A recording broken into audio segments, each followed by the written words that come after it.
mes amis, pour mon yo k'ap mande si m'gen mari ya, mes amis. C'est moi, m'pa gen mari, nous tande m'pa gen mari. Hein? Yon bel blague comme ça nous k'ap viv pour koy bagay ça yo. Non? Un bel blague comme ça k'ap viv pour koy, c'est pas pour tout ce boise m'a bon nous mes amis. C'est pour koy k'ap viv.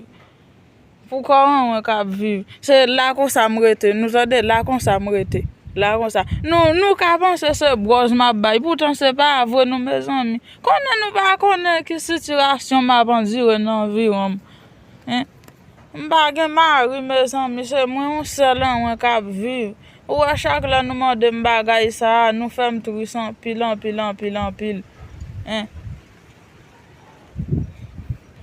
m'pa gen mari mes amis m'te gon moun ta fay mari a trahi m'deux fois mes amis et ben qu'on y a là m'pose nan may moi si bon Dieu a fait un moun sérieux sur autant hein yon belle blague comme ça regardez moi regardez on peut pareil moi on peut pareil moi c'est ouais moi non grande jambe moi m'pa jambe ko m'pa jambe ko non jeu clair comme ça moi pas contre jusqu'il lève non moun ka bon petit surprise bagay ça yo a bon petit surprise oui ma pour bagay ça yo ma presse ciel là descend monsieur pour moun ka fait petit surprise qui pas ka manquer ça me pour ta dire oui fanatique quand yo yon belle blague comme ça naturel.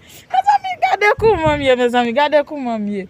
Yo besoin voler nous regardez comment mieux yo besoin voler hein. Yo besoin voler en puis allez